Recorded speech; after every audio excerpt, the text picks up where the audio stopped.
Okay, so tomorrow, as I'm recording this video, the NRLW 2022 Grand Final takes place.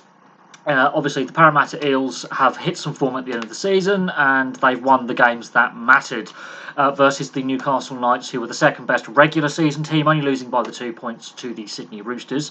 However, their defence and fitness, I think, is the best in the league, in my opinion. Newcastle go in as favourites. Parramatta, however, have won the games where winner takes all.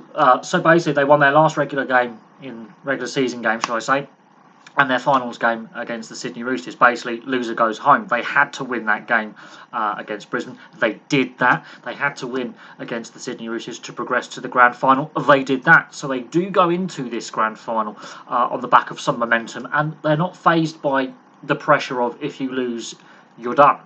The Newcastle Knights, obviously, at the beginning of the year, we had the delayed 2021 season. They finished last, got a wooden spoon, didn't get a win. This year, complete transformation. Two areas where I think they are, better than the Parramatta Eels: fitness and defence. And what I have noticed is they really come on strong in the second half.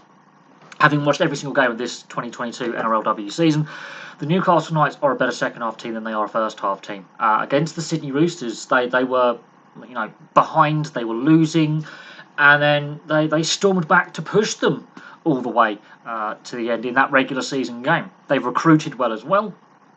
And where the match is going to be won and lost is in that forward battle. I would say in the first 20 minutes is going to prove crucial. And as I say, their fitness and defence, the St George Illawarra Dragons last weekend, they were defending in very hot, humid conditions in Brisbane, wave upon wave upon wave of repeat sets.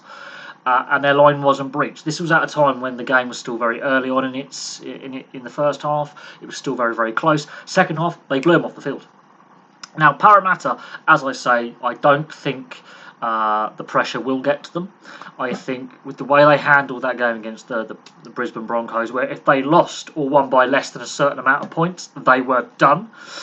They won by the amount of points required and easily outplayed the Brisbane Broncos. The Sydney Roosters, everyone's favourites to go back-to-back. They completely unsettled them. And again, it's that forward battle, the area where I think the game was won and lost. They really upped their forward game. Plus, they put pressure on the outside backs, which other teams had failed to do. They shut down the two best centres in the women's game, in Kelly and Sturgis. Shut them down. They couldn't be as expansive as they have been in previous weeks. They basically copied the Newcastle game plan, except won the game. But I still think the Newcastle Knights, with their I think slightly more mobile and slightly more physical pack, will come out on top. But I do think this game will be close, and it is a good warm-up game for the men's grand final. Now, Parramatta have the chance to do something that hasn't been done before, in winning both the men's and women's grand finals on the same day. And we'll preview the men's grand final later on today. But thank you very much for watching. Please place your thoughts in the comments section below, and I'll have some more content for you very, very soon.